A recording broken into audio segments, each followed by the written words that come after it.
Okay, magandang umaga pong muli mga mahal na kapamilya sa ating mga kasamahan sa gawain, Luzon, Visayas, Mindanao o lalo na rin sa Mindanao, ano? Medyo maulan ang panahon. Dito sa amin patuloy yung pag-ulan. Bago po tayo mag-umpisa sa gagawin nating live, kasi ang tatalakayan po natin ngayon ay ang pamantayan. Manalangin po muna ang ating kasamahan si Mark Anthony Eugenio. Tayo po yung manalangin. Ayoko po atin mga ulo. Ama, maraming salamat po sa muli mong paggabay sa amin na dinala mo kami dito sa isa pong layunin na kung saan ay ang pagbabago ng sarili sa pamantayan na kung saan ay binigay sa amin po ng ating aming punong guro ang kataas-taasang batas ng Diyos na sana na may sa buhay at pag-aralan ng mabuti ng wasto, may lagay sa puso ng bawat isa na ang mga salita na dadaloy sa mga bibig na magsasalita ay sana po ay mailagay sa isipan ng bawat isa. Sana ang nasa daan po ay pagkaingatan nyo na makarating po dito sa aming pong bahay-sanayan. Naway gabay mo po kami sa ngayong maghapon na sa ulan po na panahon. Sana po ay pagkaingatan po ang bawat isa. Yung po aking samot sa langin sa iyong pangalan. Amen. Amen. Okay. Magandang umaga pong muli, no? Magandang umaga naman po. Bago tayo mag-umpisa, siguro handugan muna tayo ng makalangit na awitin ng ating kasamahan sa gawain na to, no?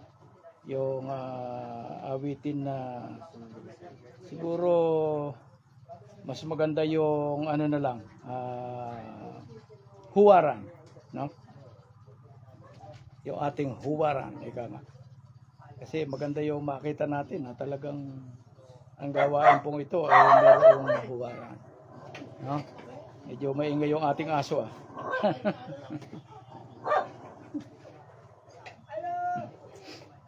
Okay. Binabati po natin yung ating mga kasamahan dyan sa opisina na konting tahimik kayo dyan dahil tayo ay maghahayag ng mga katotohanan para sa ganun malaman po ito ng ating mga kasamahan na siguro dahil tanghali na wag na muna natin kunin yung pag-awit ni Ka Ernesto, no? Ngayon mga mahal na kapamilya, pag-aaralan po natin ang 7 pamantayan o ang kataas-taasang batas ng Diyos. Yan po ang magiging huwaran ng mga leader at miyembro ng God Divine Governance. Hindi po batas ng tao, batas ng Diyos o batas ng langit. Kaya po ito ay dapat nating pakinggan, lalo na po yung mga miyembro ng gawain ito, ng kataas-taasang batas ng Diyos, na sana ay pakinggan po ninyo ito dahil ito po hindi para sa amin, ito po ay para sa ating lahat. Ang 7 pamantayan, ang huwaran ng taong mga takot sa Diyos.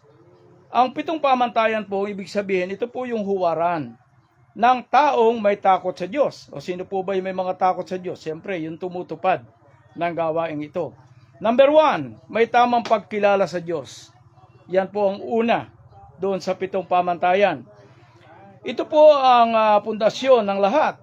Hindi po sagot na alam natin na ang Diyos o may Diyos. Kailangan makikilala natin siya. Kilala natin ang puso niya.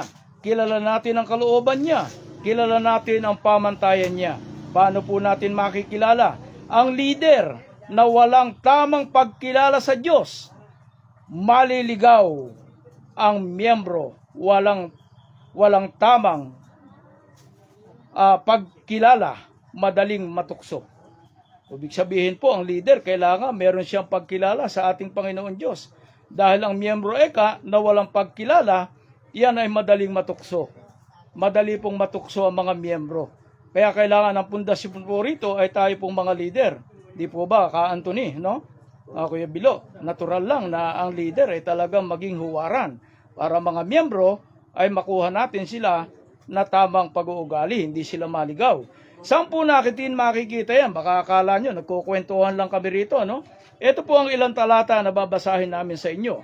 Sa Juan 17:3, at ito ang buhay na walang hanggan, na ikaw ay makilala o makilala nila ng iisang Diyos na tunay at siyang iyong sinugo sa makatuwid bagay si Jesucristo. Mga mahal na kapatid, kapamilya, at mga gumaganap sa gawaing ito, natural lang po na ang ating pagkilala sa Panginoon Diyos ay kilala natin ang kanyang sinugo ng ating Panginoong Jesucristo.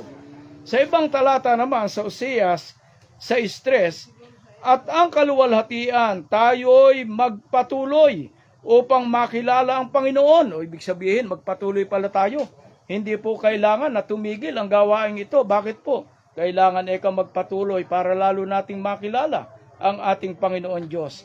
Sa Kawikaan 9:10 naman, ang pagkilala sa Panginoon ay pasimula ng karunungan, mga mahal na kapamilya.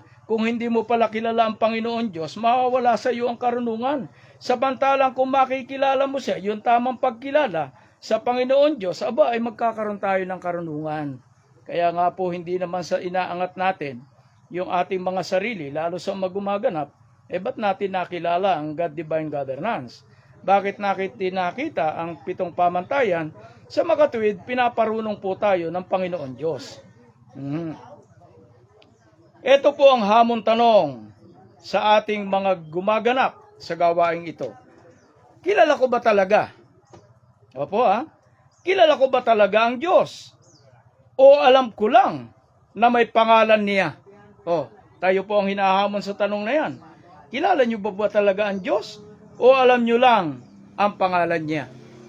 Yung iba sasabihin, alam ko na ang pamantayan, kaya hindi tumutupad ng tungkulin. Sa halip na makinig ng mga talata, nagchichismisan. O di ibig sabihin, hindi natin kilala ang Panginoon Diyos. Bakit po? Asa gawain po tayo. Kung kilala natin ang Panginoon Diyos, alam natin yung pangalan niya, alam mo lang. Hindi niyo siya nakikilala ng tunay. May takot sa Diyos. Ano ang tamang paliwanag? Kung may takot sa Diyos, ito po yung pangalawa. Dahil ang pamantayan po, yung may takot sa Diyos, meron pong number 1, number 2, o yung number 1 doon, yung may tamang pagkilala sa Diyos. Yun po yung number 1. Yung pangalawa naman, ang sabi rito sa pangalawa, mga mahal na kapamilya, may takot sa Diyos.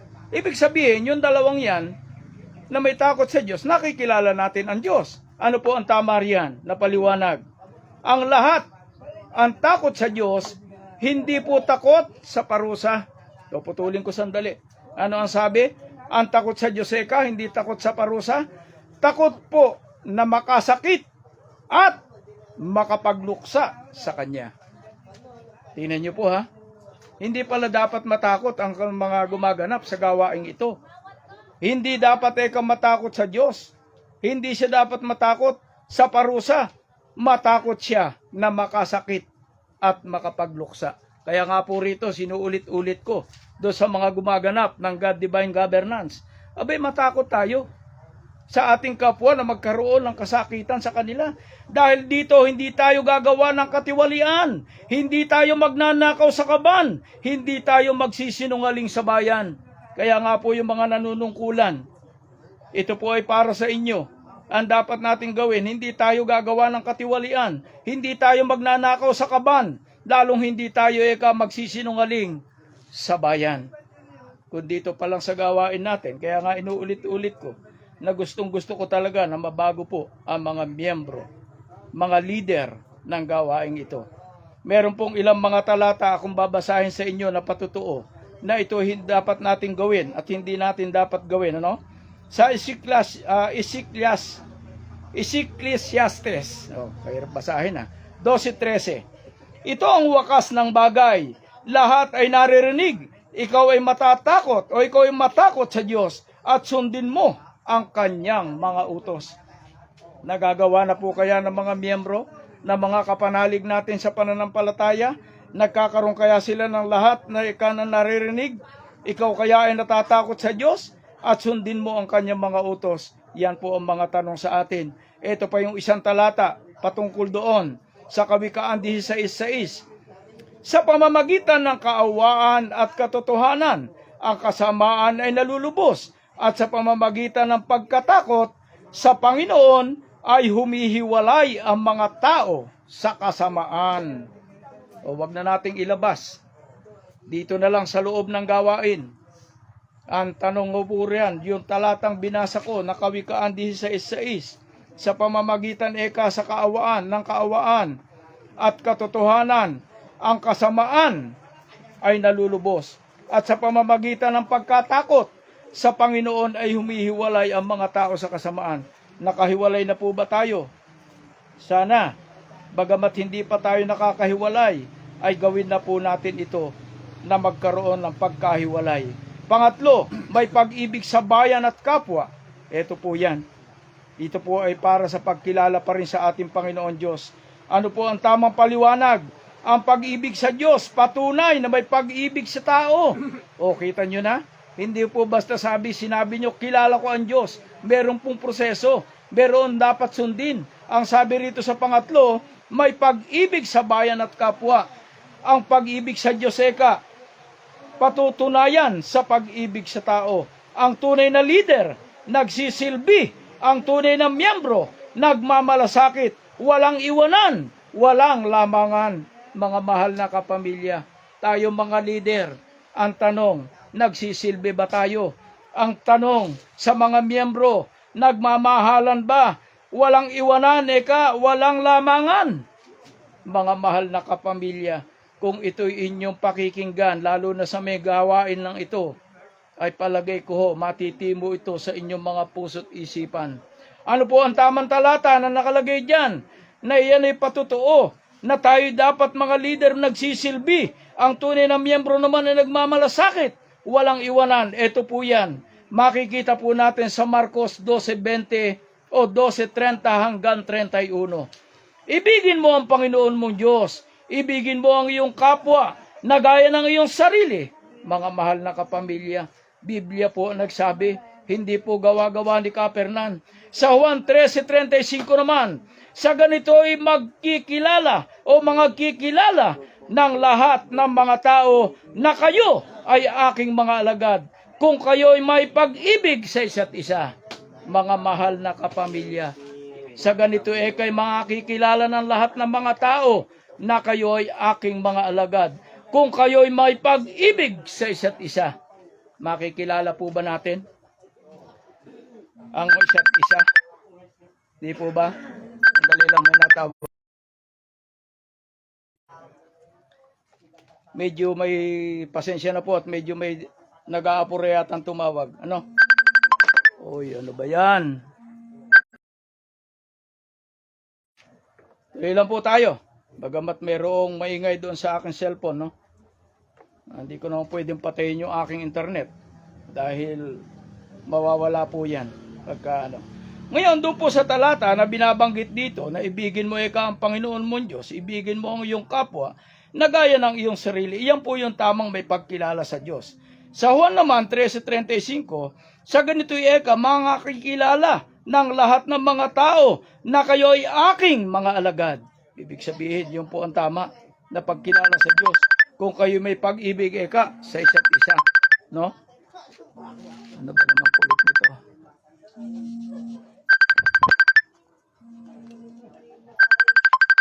Okay lang, may background.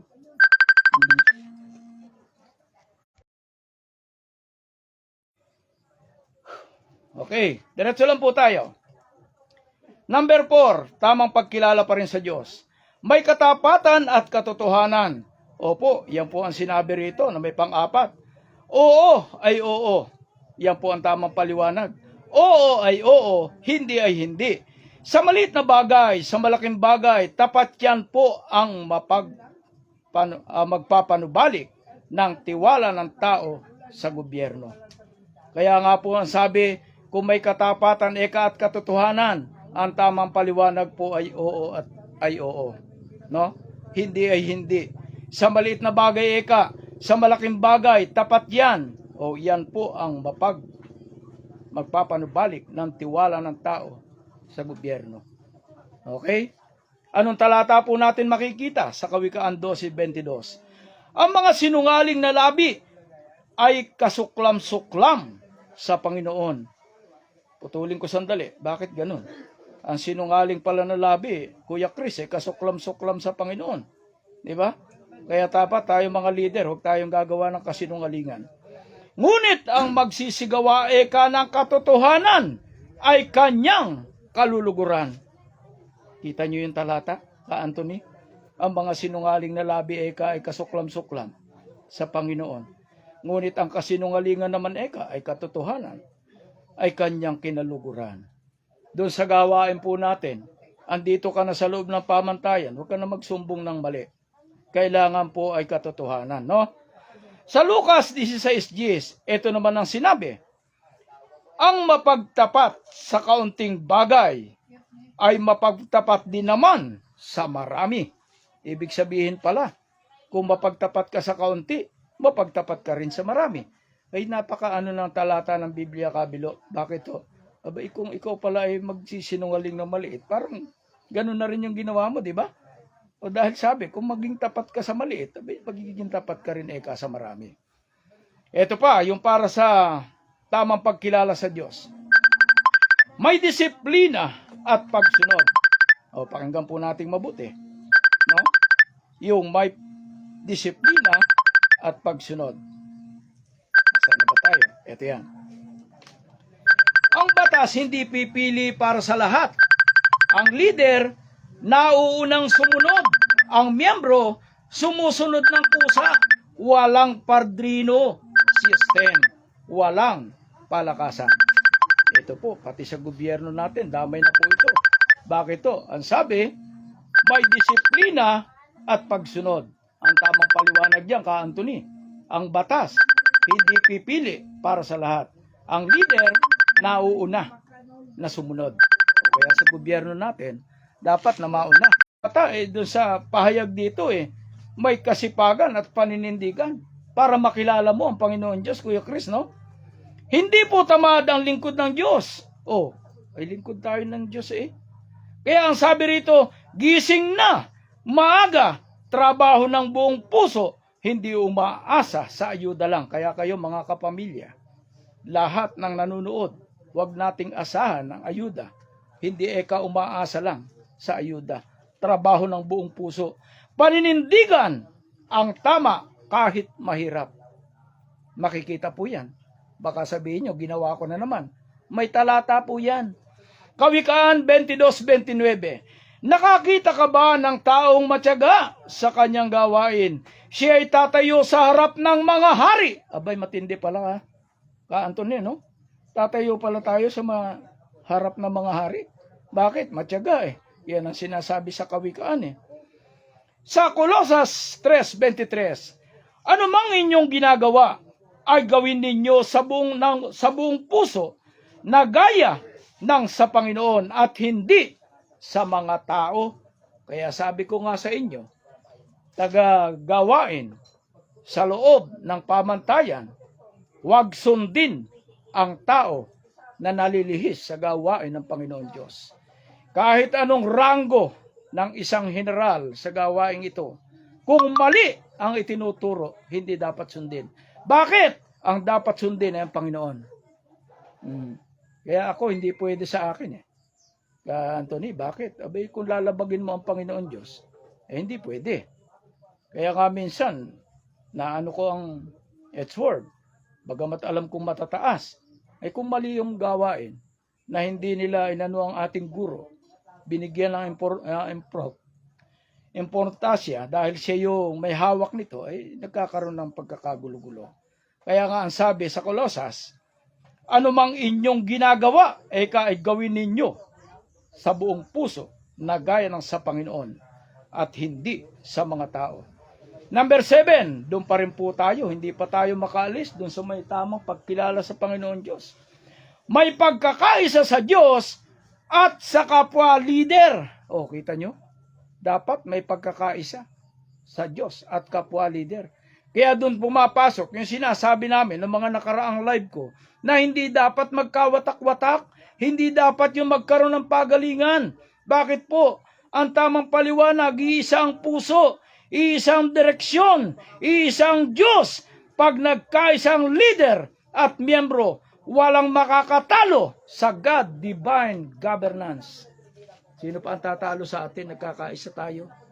Eh ngayon, watak-watak ang nakikita ko. Sumbong dito, sumbong doon.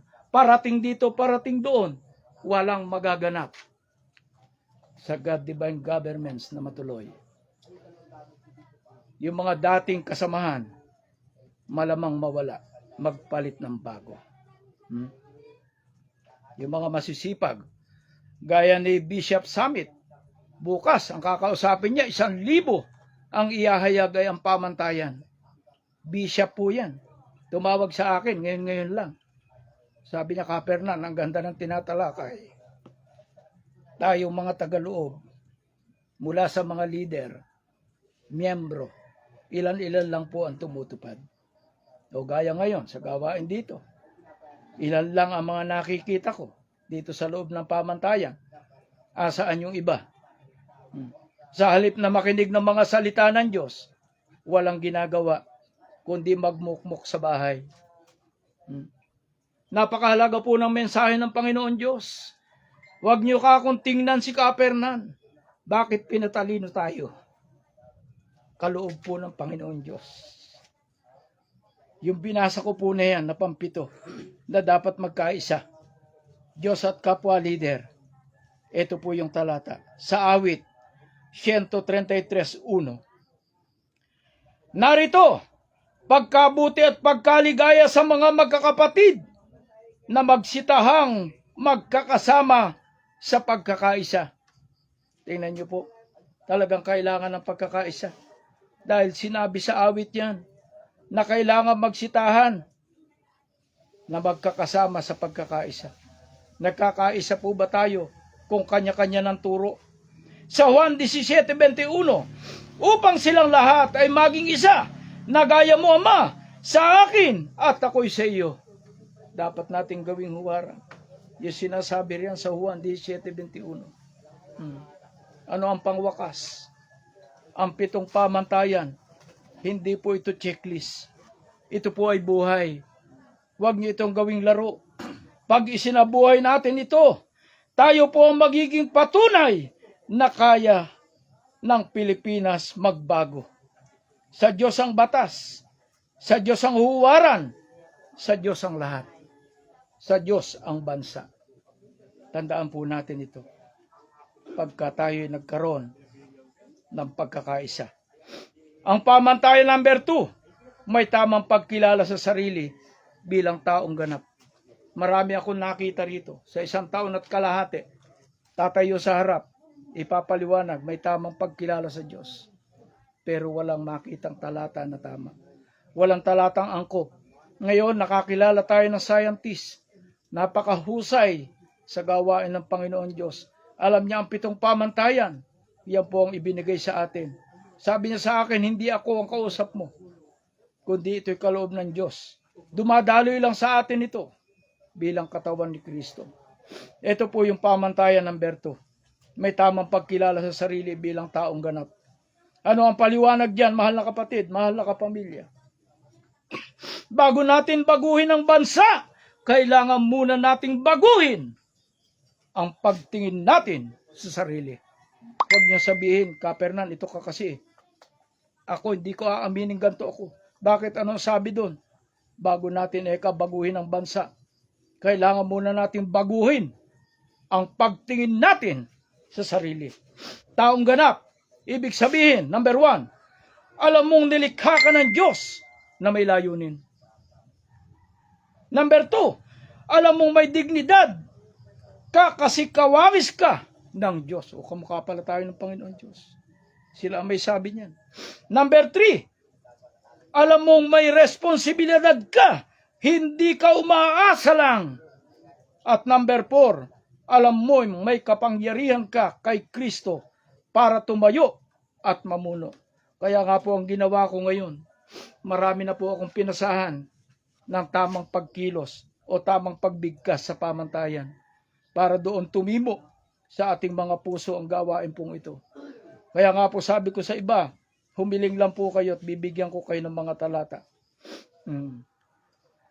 Ito ang tanong. Ang taong hindi kilala sa sarili, ito po, yung isa sa sinasabi sa number 4, sorry ha. Alam mo, ikaw may kapangyarihan ka kay Kristo para tumayo at mamuno. Ito yan. Ang taong hindi kilala ang sarili, madaling manipulahin, madaling magpaalipin, madaling sumunod sa mali. O mga mahal na kapamilya, ang taong hindi ay kakilala ang sarili, madaling manipulahin, madaling magpaalipin, madaling sumunod sa mali. Di ba?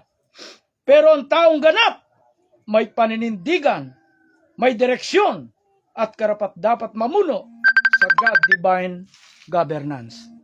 Anong kulit nitong tao na to? Di ba? Pasensya na po't ingay ng cellphone natin. Napakaganda po nung sinabi diyan, mga mahal na kapamilya. Lalo na doon sa mga kasama natin sa loob ng gawaing ito. Ang sabi diyan, yung taong ganap, may paninindigan, may direksyon, at karapat-dapat mamuno sa God-divine governance. Ngayon, saan makikita baka kwento ay kanila? Santiago 1:23-24.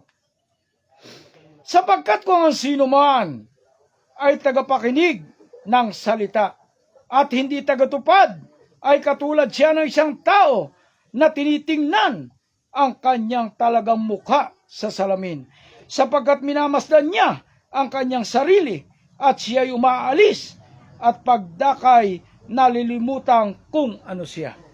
Napakaganda po ng talata sa Santiago, mga mahal na kapamilya. Sapagkat kung ang sino man ay tagapakinig ng salita at hindi tagatupad, sabing ganon, ay katulad siya ng isang tao na tinitingnan ang kanyang talagang muka sa salamin. Kaya dapat makinig tayo sa mga salita ng Diyos. Kaso, nang makita ko po ang God-divine governance, ginagawa po yan sa parting Negros. Pagka po ang magsasalita tungkol sa banal na kasulatan, walang tao. Hindi ko na po inilalayo. Dahil tayo yung dapat gumanap dito. Lumalayo ang tao pagkasalita ng Diyos. Pero pagkakayamanan ng pag-uusapan, punong-puno ang pamantayan. Sapagkat minamasdan niya ang kanyang sarili at siya umaalis at pagdakay, nalilimutan kung ano siya. Kaya kahit kung ano man ang asa iyo, kalimutan mo yan. Ano po yung una na para makilala natin yung ating sarili doon sa namperto na yan? Meron po kasi siyang mga sinasabi rito sa talata, na tayo po ay dapat magkaroon ng pagsunod doon sa pamantayan na may tamang pagkilala sa sarili. Ito po yung una na sinabi rito. Ito po yan. Nilikha tayo ayon sa larawan ng Diyos. Sa Genesis 1:26. At nilalang ng Diyos ang tao ayon sa kanyang sarili. Ang paliwanag po tama. Hindi po tayo aksidente. Hindi po tayo basura. May halaga tayo. Kaya hindi dapat magpapayuko sa katiwalian. Kaya ang katiwalian, hindi natin dapat katakutan yan. Bakit? Kawagis natin ng Diyos. Nilikha tayo dahil may halaga tayo. Kakampi po natin ang Diyos. Pangalawa, na tamang pagkilala sa sarili. Tayo ay templo ng Espiritu Santo. Saan po natin makikita? Unang Korinto 6:19-20. O hindi ba ganinyo nalalaman ng inyong katawan ay templo ng Espiritu Santo? Kaya't luwalhatiin ninyo ang inyong katawan ang Diyos. Mga mahal na kapamilya, ang katawan natin, bahay ng Diyos. Kaya kailangan hindi tayo ay templo ng Diyos. Kaya kailangan gawin natin yung tamang pagkilala natin sa sarili. Ano ang tamang paliwanag? Ang katawan, isip at puso natin, sagrado po, mga mahal na kapamilya. Kaya dapat alagaan, dapat gamitin sa gawain ng Diyos. Tingnan niyo po ang sabi, dapat gamitin sa gawain ng Diyos. Pangatlo, tayo ay bayan ng Diyos, bansa ng mga saserdote. Saan makikita? Unang Pedro 2:9. Dadapot kayo isang lahing hirang, isang makaharing pagkakasardote, bansang banal, bayang pag-aaring sarili ng Diyos. Mga mahal na kapamilya, Hindi po tayo karaniwan. Hindi po tayo pinili po tayo. Kaya ganyan. Kaya dapat kumilos tayo ng karapat-dapat sa katawagan. Tinawag po tayo. Pang-apat, ng tamang pagkilala sa sarili. Kay Kristo tayo at bagong nilalang. Ngayon nakapasok po tayo rito. At iginaganap natin at sinasabuhay ang 7 pamantayan. Ang sabi sa number 4, kay Kristo tayo, bagong nilalang. Ikalawang Korinto, hindi po tayo born again ha. Basta yung gumaganap po ha, kay Kristo tayo, bagong nilalang tayo. Makikita yan sa ikalawang Korinto 5:17. Kaya't kung ang sino man ay na kay Kristo, siya ay bagong nilalang. Mga mahal na kapamilya, iwan na ang lumang pagkatao, kahinaan ng katawan at takot. Iwanan po natin yan. Sa God Divine Governance, bago na tayo, matatag na. Ano ang pang number 5? Tayo may isip ni Kristo. Isipin nyo, napakalaking biyaya po yan. Pag sinasabuhay natin ang gawaing ito, ang isip ng Panginoong Jesucristo napupunta sa atin. Saan po natin makikita? Unang Korinto 2:16. Sapagkat sino ang nakakakilala ng pag-iisip ng Panginoon upang siya ay turuan ng dadapwat na sa atin ang pag-iisip ni Kristo? Abay, sino nga ba ang makakaalam? Hindi po ba? Sino ang makakaalam at makakakilala ng pag-iisip ng Panginoon Diyos o Panginoong Jesucristo? Na siya turuan niya upang siya turuan natin. Datapot nasa atin ang pag-iisip ng Panginoong Jesucristo. Kaya nga po, kaya natin mag-isip ng tama. Kaya natin magdesisyon na ayon sa Diyos, mga mahal na kapamilya. Kung tayo pala ang isip ay ng Panginoong Jesucristo ay asa atin, kaya natin mag-isip ng tama. Kaya po natin magdesisyon ng ayon sa Diyos. Hindi po tayo tanga, hindi po tayo bobo, may karunungan tayo mula sa taas, mga mahal na kapamilya. Yan po ang ibig sabihin yan. Kaya ano ang hamon sa mga leader at miyembro? Yung tamang pagkilala sa sarili. Ano po ang hamon? Ito po, ngayong araw, tanungin mo ang sarili mo. Number 1 na tanong, nakikita ko ba ang sarili ko gaya ng pagtingin ng Diyos sa akin? Pangalawang tanong, kumikilos ba ako na parang taong ganap o parang alipin pa rin? Pangatlo, o pagtama ang pagkilala mo sa sarili, tatayo ka, hindi ka na magpapagamit sa mali. Napakaganda po ng pamantayan, mga mahal na kapamilya, mga mahal na mga manonood. Kaya sana isabuhay po natin to. Ano ang pamantayan number 3? Marunong tumanggap ng mali sa kanyang sarili. Yan po yung andito sa 7 pamantayan na to. Ano ang tamang paliwanag? Ang tunay na leader at miyembro ng God Divine Governments, hindi po matigas ang ulo, marunong magpakumbaba, marunong aminin na nagkamali ako. Lord, patawarin niyo po ako. Kapatid, pasensya na po. Yan po ang tama na ginagawa. Kung ikaw ay marunong tumanggap ng mali, hinihiling mo sa Panginoon Diyos. Lumuluhod ka sa Kanya. Humihingi ka ng tawad sa mga taong pinagkasalahan mo. Saan mo makikita yan? Yung pagpapakumbaba na yan. Dito po sa Kawikaan 28:13. Siyang nagtatakip ng kanyang mga pagsalangsang ay hindi ginhawa, ngunit ang nagpapahayag at humihiwalay ay magtatamo ng kaawaan. So, ibig sabihin po na tayong mga gumaganap, nasabing ganun, nagtatakip sa kanyang pagsalangsang, yung iba na puro tanggi sa kanyang ginagawa ay hindi giginhawa. Ngunit ang nagpapahayag at humihiwalay ay magtatama ng kaawaan. Kung aaminin natin ang ating kasalanan sa Panginoon Diyos, hindi yung pagtatakpan mo ang pagkakamali mo. Kung aaminin yan sa mga kasamahan natin na pinagkasalahan natin, ang sabi rito, magtatamo ng kaawaan. Ang taong ganap, hindi perfect, pero marunong magpakatotoo. Pag mali, itutuwid. Pag nadulas, babangon. Yan po ang tamang huwaran. Ano po yung mga talatang nakalagay dyan?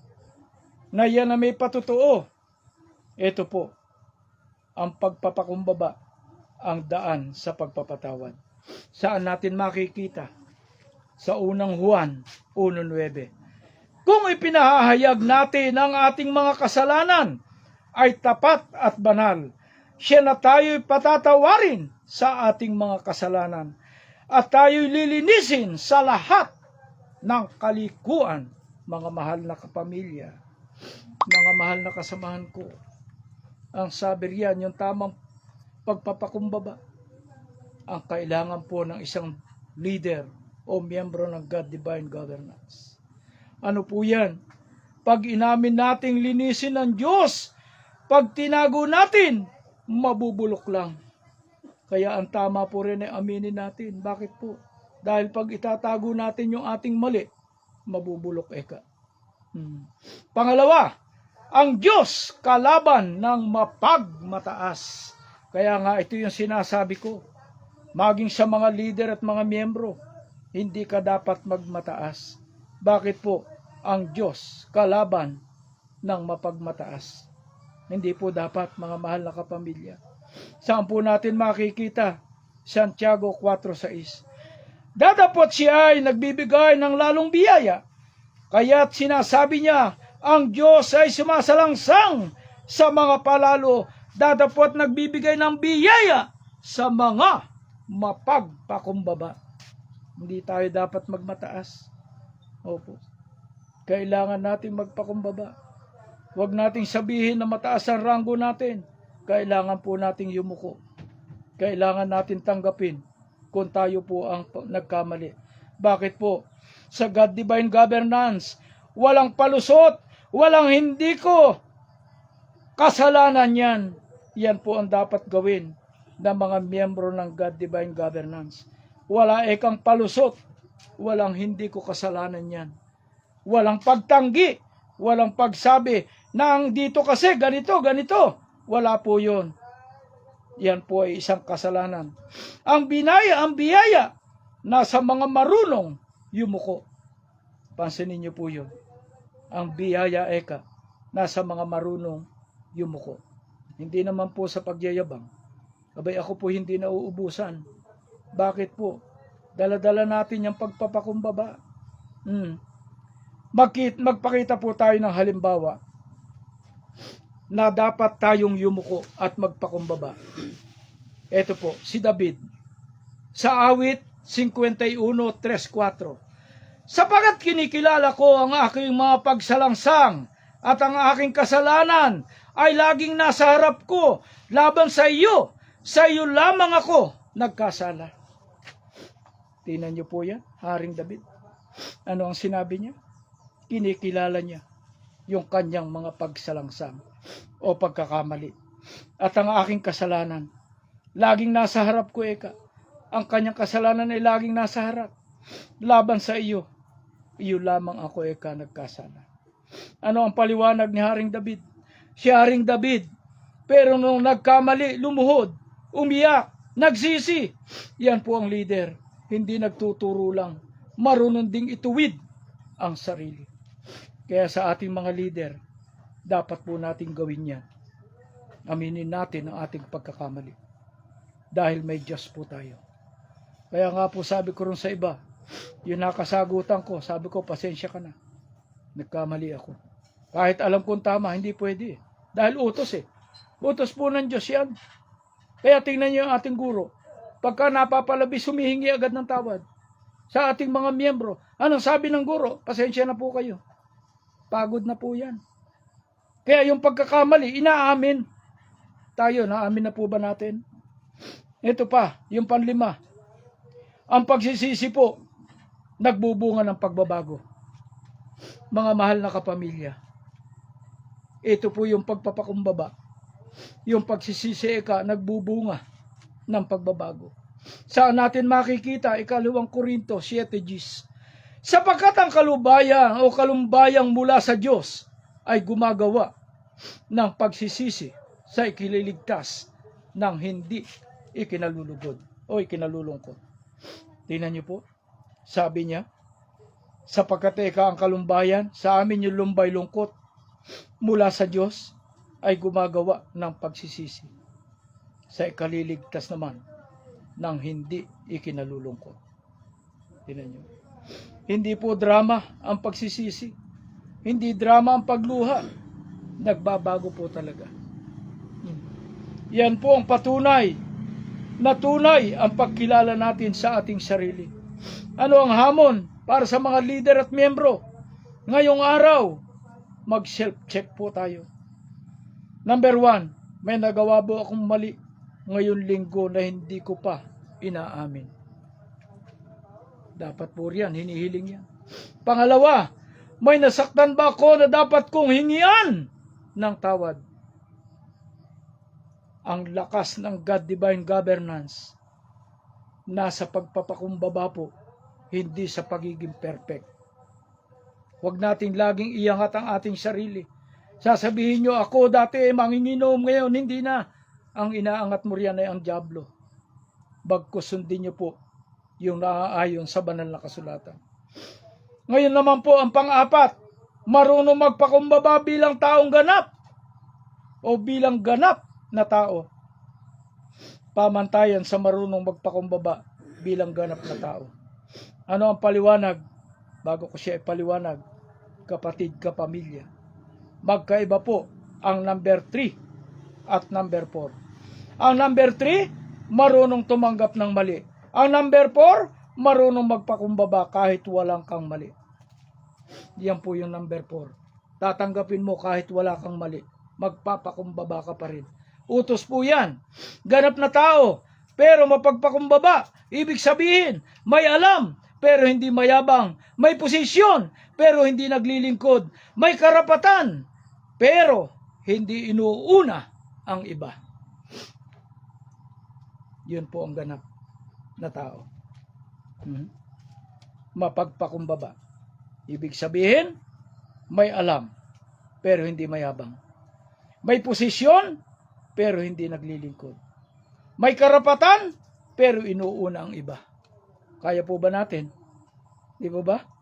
Ito po ang puso ng God Divine Governance. Hindi po tayo mamumuno para utusan.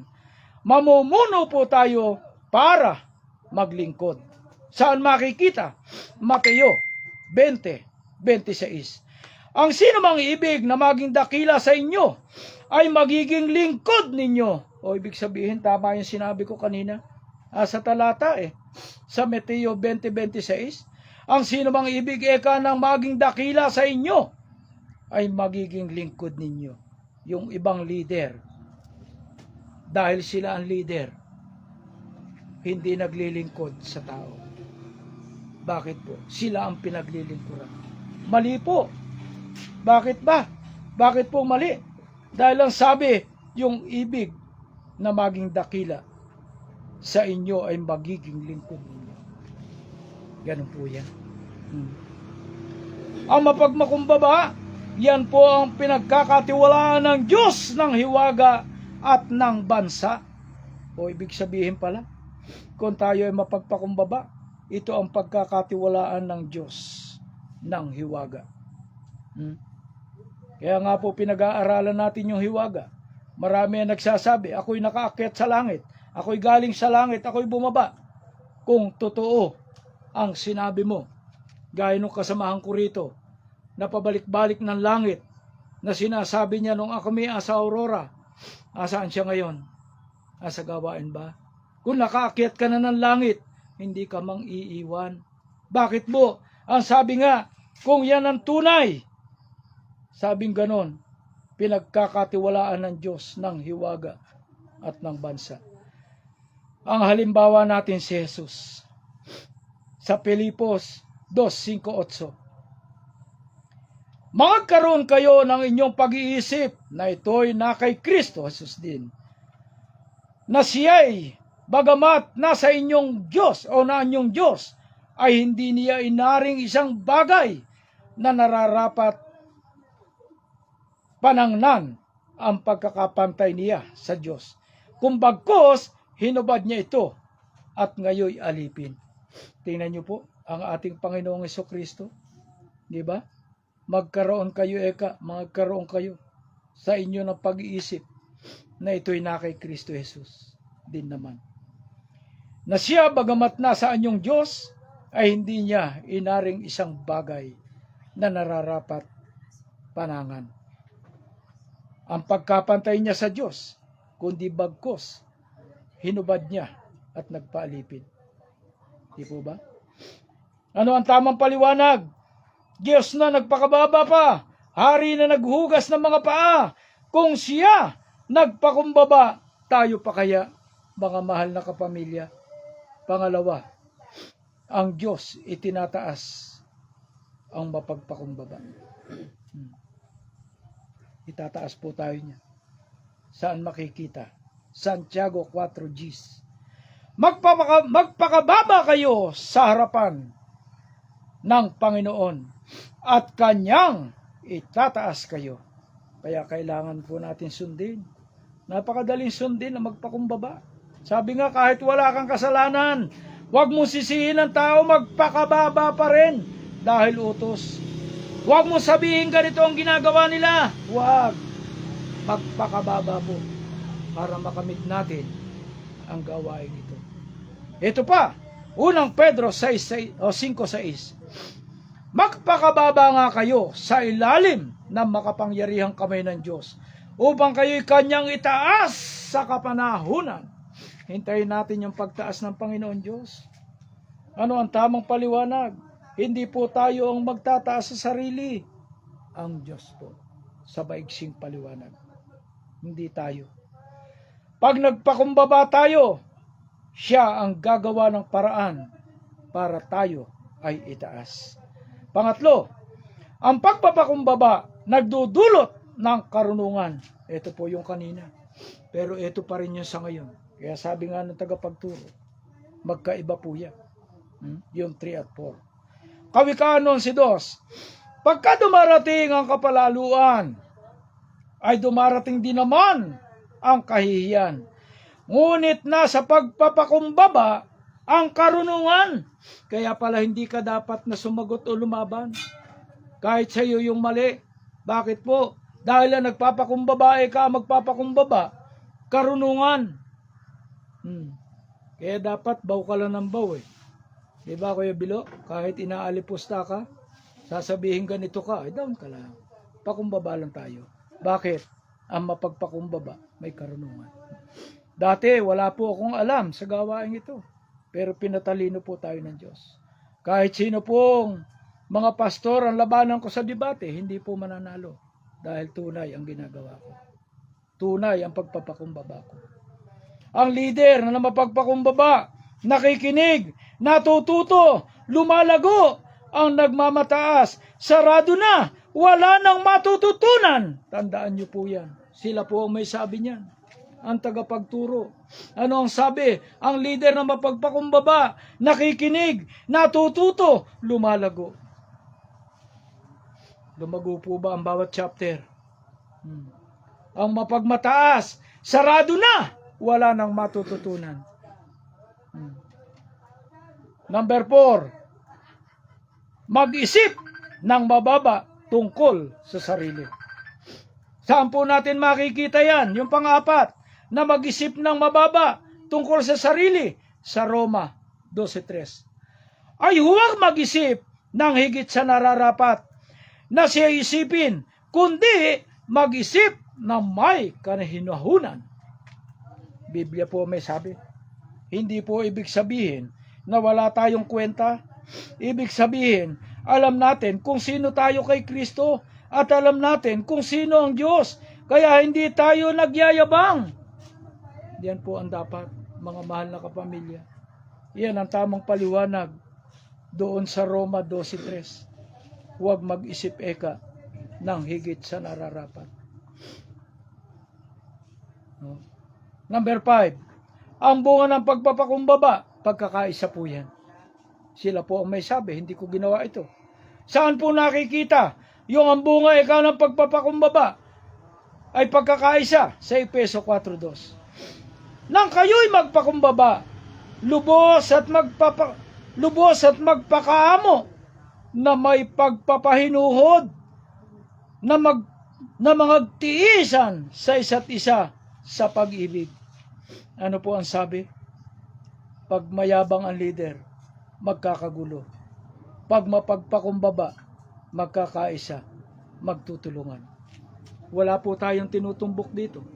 Ito po ay talata ng Panginoon Diyos. Sulat niya yan. Siyang gumawa ng Bible. Kaloob po niya yan. Dahil ang sabi, ang bunga ng mapagpakumbaba, may pagkakaisa. Nakita po yan sa Efeso.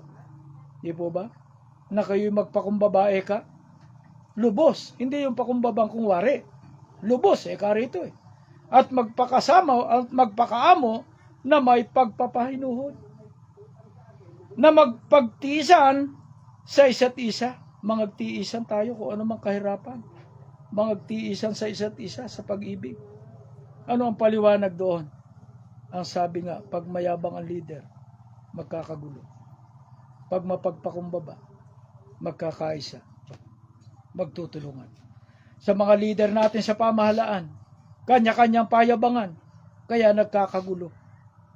Sa kapitan pa lang, nagpayabangan, nagkakagulo. Ano ang sabi? Pag mapagpakumbaba, magkakaisa, magtutulungan po yan. Kaya nga po ganun ang dapat nating gawin. Sa mga leader, maging sa gobyerno, kung may nanonood man sa inyo, ang kailangan po huwag mayabang ang leader. Bakit po? Magkakagulo. Ano nangyari sa bansang Pilipinas? Away-away sa Senado. Bakit? Ang mga leader, hindi ko naman sinasabing mayayabang. Pero yun na rin yun. Kaya nagkakagulo. Biblia po ang nagsabi. Hindi naman kwento ni Kapernan, di po ba, Kuya Chris? Abi, Biblia eh. Ang sinasabi rito. Pag nagpakumbaba, magkakaisa. Magkakatulungan. Ano ang hamon para sa mga leader at miyembro? Ngayong araw, gawin mo ito. Magpasalamat ka sa isang mas mababa ang posisyon sa iyo. Kaya pasalamatan natin yung ating mga miyembro na mas mababa sa atin. Magtanong ka, makiramdam ka, walang laging ikaw ang magsasalita. Ang tunay na lakas nasa pagpapakumbaba. Ako hindi ko sinasabi na ako lagi ang magtuturo. Kaya nga ipinapasa ko ito sa mga miyembro. Ipinapasa ko ang mga talatang ito doon sa mga chapter na may gusto. Diyan sa Tagukon, may tinatawagan ako para ipasa ko ito. Walang sumasagot. Samantalang pwede nila akong tawagan. Kapernan, gusto ko po yung inihahayag mo. Hindi naman natin kayang gawin ito na walang nagturo. Kaloob po ito ng Panginoon Diyos na dapat yakapin ng mga miyembro. Na kayo, kaya nyo rin magbasa. Kayang-kaya nyo basahin ito dahil ito'y tapos na. Hindi na kailangan ng maraming paliwanag. Ano ang pangwakas? Kung tayo'y mananalangin, sabihin natin sa Panginoon Diyos, Ama, hubarin niyo po sa amin ang pagmamataas. Turuan niyo po kaming maglingkod gaya ni Jesus. Gawin niyo po kaming mga leader at miyembro na malakas pero malambot ang puso. Sa pagpapakumbaba, itaas niyo po ang Pilipinas. Amen. Yan po ang dapat nating hihilingin. Bago tayo matutulog, gawin po natin yan. Parang panata. Bakit po? Hindi sa atin to eh. Ano ang sabi rito? Sa pagpapakumbaba, itaas niyo po ang Pilipinas. Dala po natin ang buong sambayanan. Hindi lang atin. Buong sambayanan po ito. Ano yung pamantayan number 5? Marumang magpatawad sa kanyang kapwa-tao. Yan po yung number 5. Ano po yung tamang paliwanag? Andito na rin po. Kapamilya, kapatid. Hindi po mabubuo ang God-divine governance kung puno ng sama ng loob. Tingnan niyo po. Kung puro tayo sama ng loob. Ano ang sabi rito?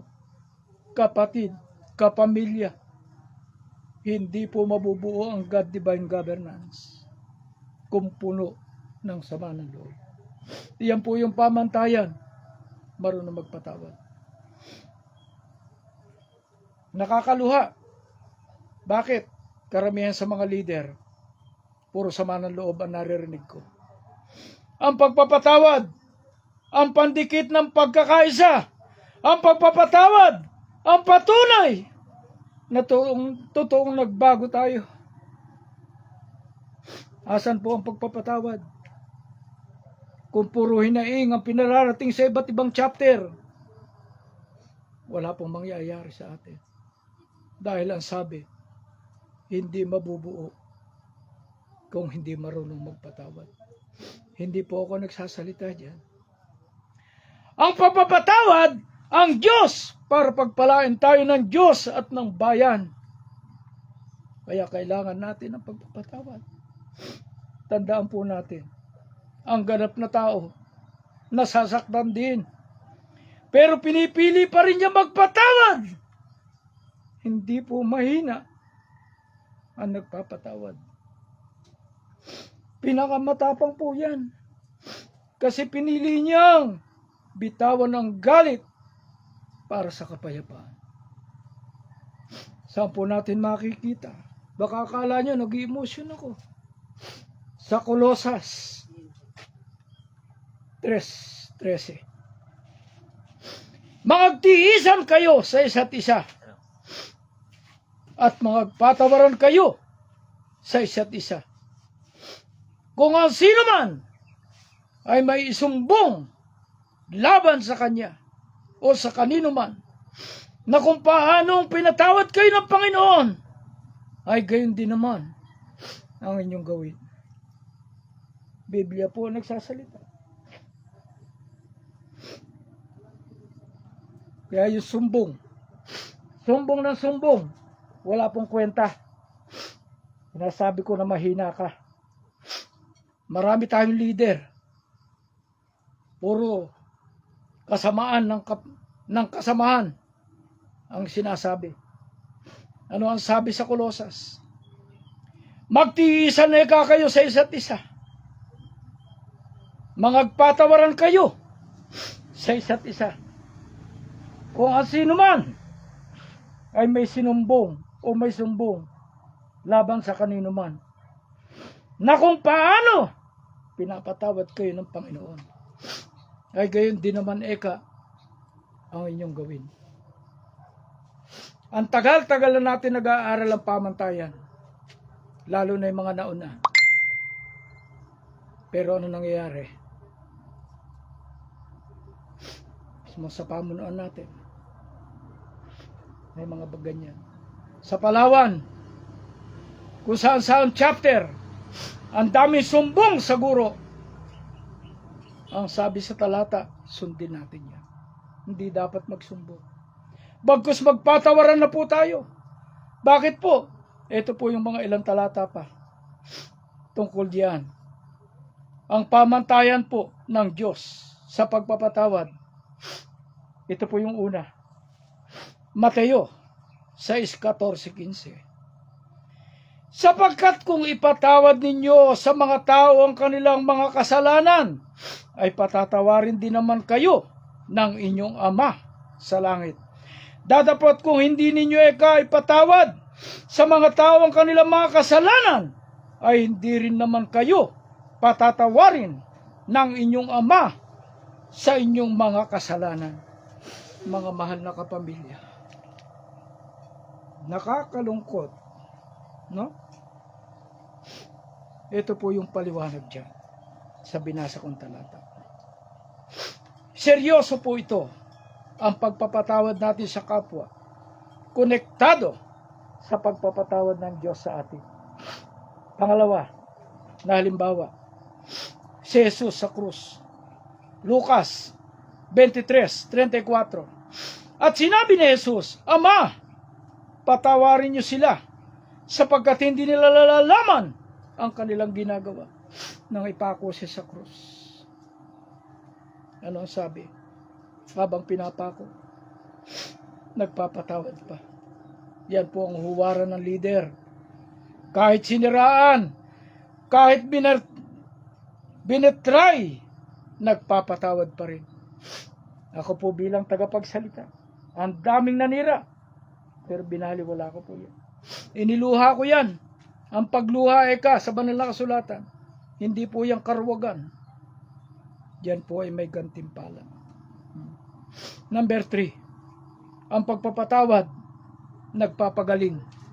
Ano pong ibig sabihin? Ang nagpapatawad ay nagpapagaling. Dalawang klase kasi yung nagpapagaling. Yung isa sa literal, sakit. Yung isa doon sa nagpapagaling sa kanyang ginagawa. Pero tingnan po natin sa Efeso 4:32 o 31 hanggang 32. Ito po.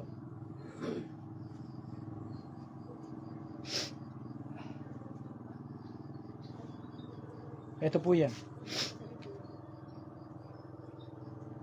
Ang pagpapatawad ay nagpapagaling. Efeso 4:31-32. Alisin ninyo ang lahat ng kapaitan at galit at puot at pag-angal. At kayo'y maging mabait sa isa't isa. Mga mahabagin na magpatawaran kayo sa isa't isa. Gaya naman ng pagpapatawad sa inyo ng Diyos kay Kristo. Yan po yung isa. Number 3 na tamang pagpapatawad. Kinuha po natin sa banal na kasulatan. Bakit? Ang galit kasi nakakasakit sa katawan at sa grupo. Ang galit po nakakasakit sa katawan at grupo. Hindi pala yung literal na katawan. Bagkus doon sa nakakasakit sa grupo. No? Kaya yung galit, aalisin natin. Bakit? Nakakasakit. Kala ko kanina, nagkakasakit, nagpapagaling. Ano pala? Nakakasakit na po. Pag pinatawad, gumagaan, gumagaling, lumalakas ang grupo. No, pag nagpapatawad po. Number 4, 77 beses. Saan makikita? Yung pala yung tamang pagpapatawad. 77 beses. Mateo 18:21-22. Panginoon, makailang magkakasala sa akin ang aking kapatid at siya ay aking patatawarin hanggang sa makapito. Sinabi sa kanya ni Jesus, hindi ko sinabi sa iyo hanggang sa makapito, kundi hanggang sa makapitumput-pitong o makapitumput-pito. Hindi pala 7 beses. Bagkus 77.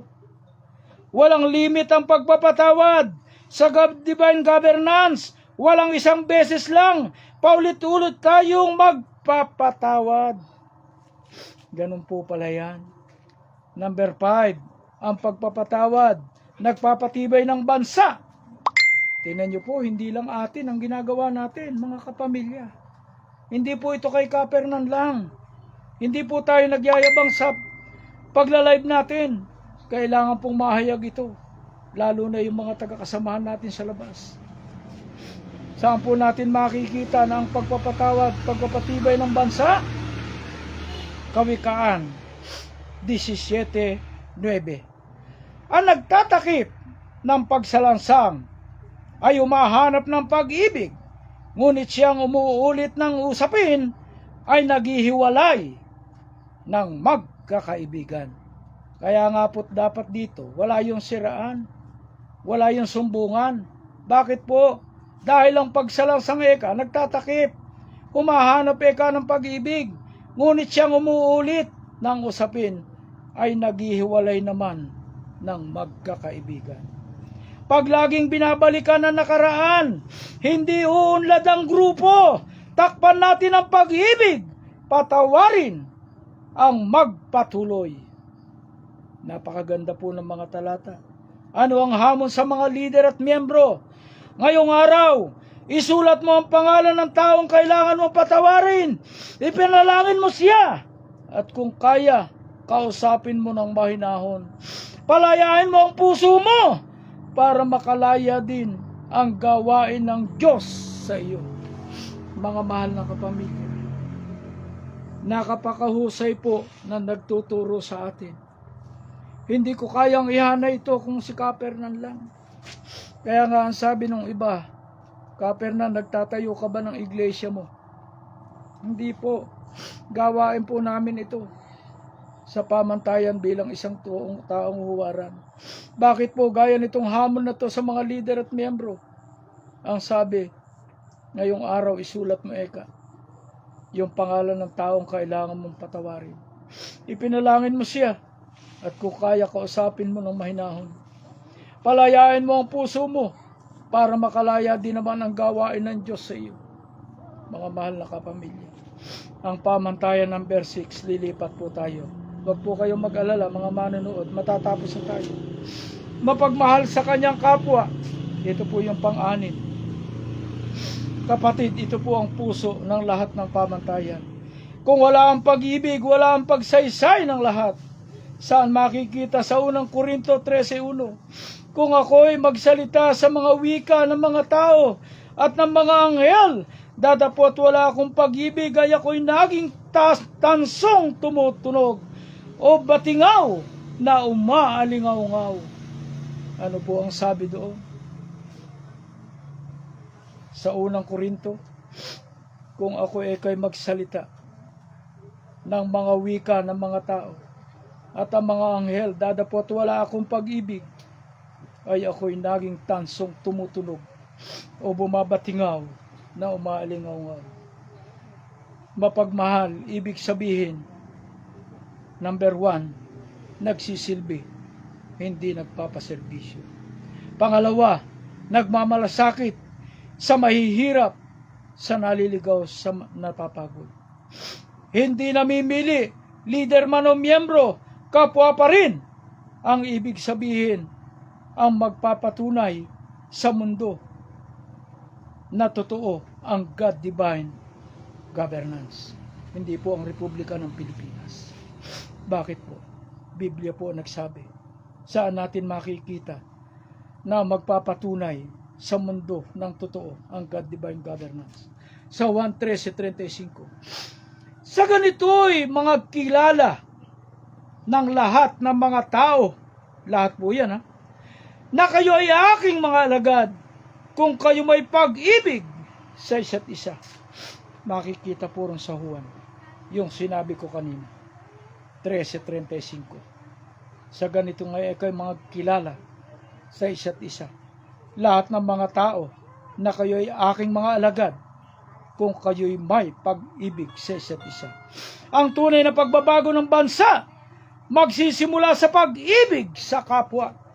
Mga mahal na kapamilya at mga mahal sa gobyerno, mga mahal na kababayan, ang tunay ay kang pagbabago ng bansa magsisimula yan sa pag-ibig sa kapwa. Ano ang mga talata para lumalim? Ang pinakadakilang utos, Marcos 12:30-31. Ibigin mo ang Panginoon mong Diyos, ibigin mo ang iyong kapwa na gaya ng iyong sarili. Yun po ang ibig sabihin niya. Ano ang pag-ibig? Ano ang paliwanag? Pantay po ang pag-ibig sa Diyos, pag-ibig sa kapwa. Ibig sabihin pala, hindi lang po Diyos ang dapat nating ibigin, pati kapwa. Wala tayong sisinuhin. Hindi pwedeng maka-Diyos ka lang, pero walang pakialam sa tao. Mali po yun. Mga taga-gobyerno at mga taga-God divine governance. Mali. Na ang Diyos lang ang ating pinag-ibig. Mali po yung samba lang tayo ng samba, simba tayo ng simba, pero hindi natin alam na ang Panginoon Diyos hindi natin mahal. Sumasamba nga, pero hindi natin minamahal ang ating kapwa. Mali. No? Ang pag-ibig ng katuparan ng batas. Ang pag-ibig po ang katuparan ng batas. Ito po, lahatan po ito. Hindi lang po ito para sa mga gumagawa sa gawain, pati po sa pamahalaan natin. Saan natin makikita yan? 13 Gs ng Roma. Ang pag-ibig ay hindi gumagawa ng masama sa kanyang kapwa. Ang pag-ibig nga ay siyang katuparan ng kautusan. Yan po ang patotoo. Na ang pag-ibig ay katuparan ng batas. Bakit po? Ang pag-ibig ay hindi gumagawa ng masama sa kanyang kapwa. Ang pag-ibig nga ay siyang katuparan ng kautusan. Yan po ang totoo. Pag may pag-ibig ka, hindi ka mananakaw. Hindi ka magsisinungaling. Hindi ka manloloko. Kaya pag puno ng pag-ibig, ang leader at ang miyembro, malinis ang gobyerno. Number 3, ang pag-ibig ay gawa, hindi po salita. Marami ang nagsasabi sa 7 pamantayan, yung number 6 na yan, na sinasabing may tamang pag-ibig, pero hindi po tinutupad. Bagkus, mahal mo kung wari ang miyembro mo, pagdakay sisiraan mo, mali po yun. Sa mga miyembro naman, kung ano-ano nasasabi natin, mali. Bakit po? Ang pag-ibig, gawa, hindi po salita. Saan natin makikita? Juan 3:18. Mumunti kong mga anak, huwag tayong magsiibig ng salita ni ng dilaman, kundi ng gawa at katotohanan. Nakikita po ba sa atin ang ating pag-ibig, mga kapamilya? Kung puro salita lang, kaya gawin po natin yung katotohanan. Hindi sapat ang mahal kita. Parang sa mag-asawa kabilo Hindi sabihin mahal kita. Diba? Hindi pwedeng salita. Ipakita natin, iparamdam natin. Kailangan tulungan, alalayan, damayan yan. Yan ang tunay na pag-ibig. Magtulungan, mag-alalayan, magdamayan. Yan po ang tunay na pag-ibig. Hindi po siraan, kundi magtulungan. Kung nagkamali, tulungan makabangon. Tulungan makapagbago. Damayan. Yan po ang tunay na pag-ibig. Pangatlong pag-ibig. Ang pag-ibig ay gawa, hindi salita. Ito po, nagbalik. Ito po tayo. Pang-4, ang Diyos ang pinagmulan ng pag-ibig. Saan po natin makikita? Unang Juan 4:7-8. Mga minamahal, mag-ibigan tayo sa isa't isa, sapagkat ang pag-ibig ay sa Diyos, at ang bawat umiibig ay pinanganak ng Diyos. Ang hindi umiibig ay hindi makakakilala sa Diyos, sapagkat ang Diyos ay pag-ibig. Yan po. Biblia po nagsabi. Pag wala tayong pag-ibig sa kapwa, tanong, kilala ba talaga natin ang Diyos? Kasi ang Diyos mismo ay pag-ibig. Ano po? Pasensya na po kayo kung medyo naluluha ako.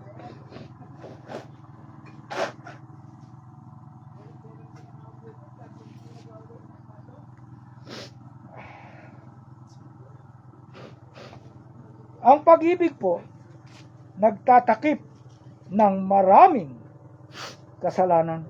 Kaya ang kasalanan ng iba, hindi po yan isinisiwalat. No? Hindi po isisiwalat Bakit? Kailangan po magtakip tayo. Saan po natin nakikita? Para makilalang may pag-ibig tayo sa ating kapwa. Sa unang Pedro 4:8. At higit sa lahat ng mga bagay, ay magkaroon kayo ng buong sikap ng pag-ibig sa isa't isa, sapagkat tinatakpan ng pag-ibig ang maraming kasalanan. Biblia po nagsalita, hindi po ako. Kaya nga po kung may pag-ibig tayo sa mga leader at mga miyembro, mali po Kailangan pagtakpan natin yung kanilang mga kasalanan. Dahil ang pag-ibig ay nagtatakip. Ang sabi rin sa talata, tinatakpan ng pag-ibig ang maraming kasalanan. Sa grupo, may pagkakamali talaga. Pero ang pag-ibig, hindi naninira, nagtatayo, nagtutuwid, nagpapatawad. Kaya nga sabi ko nga, maganda yung mayroong meeting. Maganda yung mayroong gawain. Magkaroon ng pagmi-meeting. Magkaroon ng talakayan para ang pag-ibig natin ay manatili. mga mahal na kapamilya. Dahil bakit? Sabi rito, ang pag-ibig hindi naninira, nagtatayo yan, nagtutuwid, nagpapatawad. Ano ang hamon sa mga leader at mga miyembro? Ngayong araw, gumawa ka ng isang bagay para sa kapwa mo. Number 1, bisitahin ang miyembrong matagal nang hindi nakakadalo. Pangalawa, tulungan ang kapwa o kapwang nahihirapan. Pangatlo, pakinggan ang kapwa na may problema. Sa maliit na pag-ibig, magsisimula ang malaking pagbabago. Doon po pala, kaya pala kanina, ganun yung sinabi. Dahil doon magmumula yung hamon sa mga leader at miyembro. Sa maliit kang pag-ibig, magsisimula ang malaking pagbabago. Ngayon po, dadako na tayo sa pang-7 ng pamantayan. Ano po yan? Ang pang-7, hindi mapagmataas at hindi sinungaling. Yan po ang pamantayan number 7. Hindi mapagmataas at hindi sinungaling. Ito po yan, mga mahal na kapamilya at mga kapatid. Ito po ang 2 lason na sumisira sa leader at sa bansa. Kasama po ang buong Pilipinas dito sa talakay na to. No? Bakit? Sabi rito, ito ang 2 lason na sumisira sa leader at sa mga bansa. Yung number 7, hindi ba pagmataas at hindi sinungaling. Number 1, pagmamataas muna tayo. Ako lang ang tama, ako lang ang mali. Kasinungalingan, magbubunga, magpapalusot, bulaan, magtatago. Mabubulag, kanya, o magbubulag-bulagan, magpapalusot, magtatago. Yan po yung kasinungalingan. Pero ang tunay o taong ganap sa God Divine Governance, mababa ang loob, pero matatag ang paninindigan. Tapat ang dila, oo ay oo, hindi ay hindi. Saan po natin makikita? Kawikaan 6:17. 6 na bagay ang pinagtatanim ng Panginoon. Oo, 7 na mga kasuklam-suklam. Sa Kanya ang mga palalong mata, ang sinungaling na dila. Pag nawala ang 2 ito, babalik ang tiwala ng tao sa gobyerno. Yung pala ang dapat mawala. Para bumalik, hindi lang sa gobyerno, pati sa gawain. Mga talata para lumalim. Ang Diyos kalaban ng palalo. Sa Kawikaan 16:5. Bawat palalo sa puso ay kasuklam-suklam sa Panginoon. Tunay na siya ay hindi mapaparusahan. Bawat palalo sa puso ay kasuklam-suklam sa Panginoon. Tunay na siya ay hindi mapaparusahan. Sa Santiago naman, 4:6, ang Diyos ay sumasalangsang sa mga palalo, dadapat nagbibigay ng biyaya sa mga mapagpakumbaba. Ano ang tamang paliwanag? Pag mayabang ang leader, binabagsak ng Diyos. Pag mapagpakumbaba, binibiyayaan. Ano nangyari sa bansa natin? Binabagsak ng Panginoon. Andiyan ang mga paglindol, andiyan ang mga pagbagyo, andiyan ang mga pagyanig ng lupa, pang-landslide, marami namamatay. Andiyan pa ang kaguluhan sa Senado. Bakit po? Ang sabi, pag mayabang ang leader, binabagsak ng Diyos. Pag mapagpakumbaba, binibiyayaan. Mga kapamilya, nakatanggap na po ba tayo ng biyaya? Ang kasinungalingan ay gawa ni Satanas. Naku po. Kaya wag na tayo magsinungaling, mga kapamilya. Gawa pala ni Satanas yun. Saan natin makikita? Juan 8:44. Siya'y mamamatay tao buhat pa ng una, at hindi nananatili sa kalooban. Hindi nananatili sa kalooban sa kanya. Pagka nagsasalita siya ng kasinungalingan, ay nagsasalita siya ng saganap o saganang kanya, sapagat siya ay sinungaling at ama nito.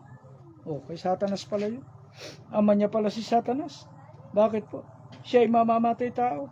Yan po pala yung sinasabing kasinungalingan na gawa ni Satanas. Siya ay mamamatay tao, buhat ng una.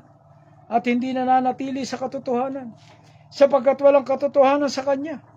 Pagkat nagsasalita siya ng kasinungalingan, ay nagsasalita siya ng gaon niya, ng ganang kanya, sapagkat siya ay sinungaling at ama nito.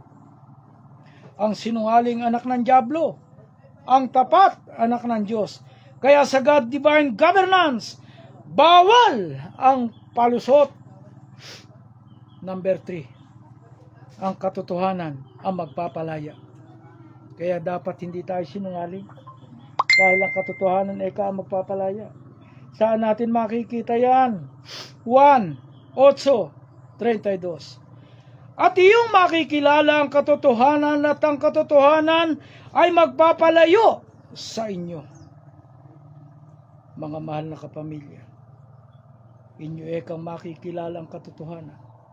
Kung tayo ay asa katotohanan, yan ang magpapalaya.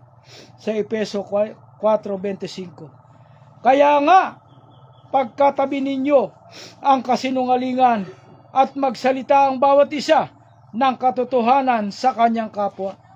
Ang tamang paliwanag, ang bansang puno ng kasinungalingan, alipin. Ang bansang puno ng katotohanan, malaya at uunlad. Ang halimbawa, walang daya sa bibig ni Jesus. Sa unang Pedro 2:22, na siya ay hindi nagkasala o kinasumpungan man ng daya ang kanyang bibig. Kung siya ang huwaran o kung siya ang huwaran natin, dapat tapat din ang dila natin sa maliit na usapin o usapan sa malaking desisyon. Number 5, ang bunga, tiwala ng Diyos at ng tao. Kawikaan 12:22. Ang mga sinungaling na labi ay kasuklam-suklam sa Panginoon, ngunit ang nagsisigawa ng katotohanan ay kanyang kaluguran. Pagtapat ka, pinagkakatiwalaan ka ng Diyos na mas malaking gawain. Ibig sabihin pala, pagtapat, pinagkakatiwalaan ng Diyos ng mas malaking gawain. O, hindi ko sinasabi na tayo ay tapat. Pero sa ginagawa po natin, isang Bishop Summit ng Bulacan, binabati ko po kayo. 1,000 tao, ihahayag niya ang pamantayan bilang taong huwaran. Pagtapat ka, pinagkakatiwalaan ka ng bayan. Kaya maging tapat kayo, mga leader ng pamahalaan natin. Ano ang hamon para sa mga leader at miyembro?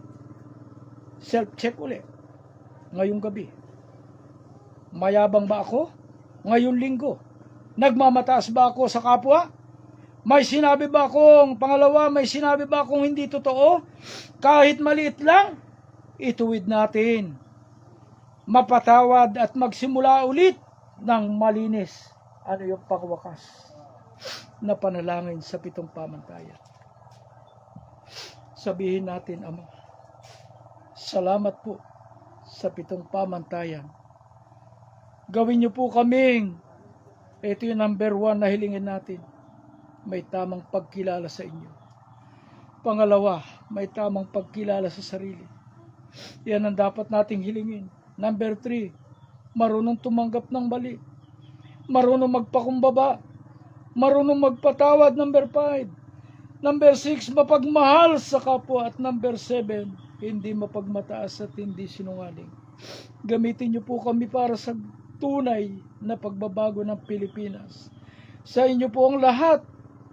Sa inyo ang bansa. Yan po ang dapat nating hilingin sa tuwing tayo nananalangin. Tingnan po natin ang parusa ng Diyos na ginagawa, nangyayari at nagaganap ngayon. Ang mga paglindol na yan, naaawa ako sa mga bahay ng pagdating ng bagyo, konting ulan lang nililipad, naaanod ang kanilang bahay. Mga mahal na kapamilya.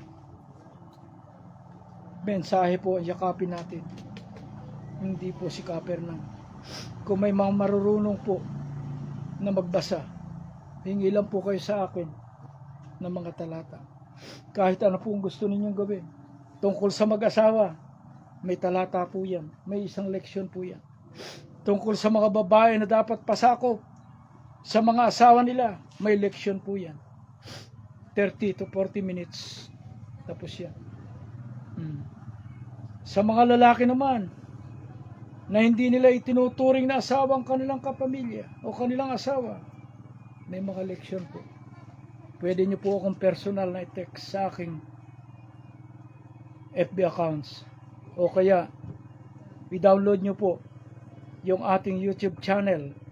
Andun po, may mga pamagat na po yung leksyon doon. Pwede nyo po yung gamitin. Para po tayo magkatulungan.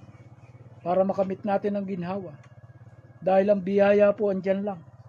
Pero ang kailangan lang po ay mga ngasiwa. Sabi nga nung iba, Kapernaum, bakit ang tagal? Ang tanong, nagbago ka na ba? Kapernaum, biyaya ang gusto naming makita. Ang tanong, kaya mo ba? Kung ikaw ay mayor, ibigay sa iyo yung para sa taong bayan. Kung hindi ka nagbabago, kaya mo ba? Yan po ang malalaking hamon. Kaya kailangan po, tulungan nyo kami. Kung ayaw ng mga miyembro, yung mga nanonood, kagabi, yung aking live, kahapon, wala pang 24 hours, 1,000 na ang nanood. Ano pat makiisa kayo mag-share. I-share nyo po yan. Dahil wala kami halos asahan sa loob ng pamantayan. Ginagawa man nila yung pamantayan, mali yung kanilang ginagawa. Hindi angkop doon sa 7 pamantayan. Yan po nagturo sa atin yan. Hindi ko kilala. Pero ang tingin ko sa kanya, isang scientist. Alam niya lahat. Pati 7 pamantayan. Alam niya ang God Divine Governance. Ayaw niya magpakilala sa akin dahil sabi niya, hindi ako. Ginagamit tayo ng Panginoon Diyos para ang gawain ito ay dumaloy sa mamamayang Pilipino. Marami po nakakakilala sa akin, hindi ako tapos na mataas na pinag-aralan. Pero kahit anong uri ng pastor, anumang sekta, wala po kaming kinakalaban. Pero kaya ko pong labanan sila sa pagpapaliwanag sa banal na kasulatan. Ilang taon sila nag-aral, ako po linggo lang. Binigay ng Diyos na kalooban po. Kaya nawa, sa araw na ito, ng Sabado, pag-share po natin ang pamantayan, i-save po natin ito. Kaya nyo pong gawin, kung nagagawa namin, kaya nyo po yan. Kaya time na kami umalis sa lugar na to, palagay ko si Ka Anthony ang maghahayag. Yung mga leader dito, ihahayag nila yan. Dahil kaya po yan. Babasahin nyo na lang po ito, tapos na ang leksyon. Ang gawin nyo lang, pwede nyo print out, ilagay nyo sa isang bond paper, i-bookbind, pwede. Makukuha nyo po yan. Andyan na lahat ng talata. Hindi ka na maghahanap sa Biblia. Bakit po? Matatanda na tayo, di natin kaya maghanap-hanap pa. Dito, itinuro na sa atin kung ano ang dapat natin gawin. Kaya yun lang po muna at maraming salamat. Hilingan ko po ng panalangin ang ating kasama, si Mrs. Kahilig, para sa pangwakas po dito sa ating pamantayan bilang isang taong huwaran. Ate? Wala siya? Si Kuya Bilo na lang. Kahit yan po, naririnig naman tayo. Okay lang. Dakilang Diyos na makapangyarihan sa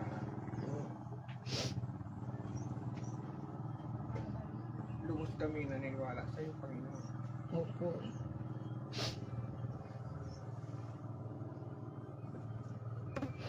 Sa oras na ito, Diyos.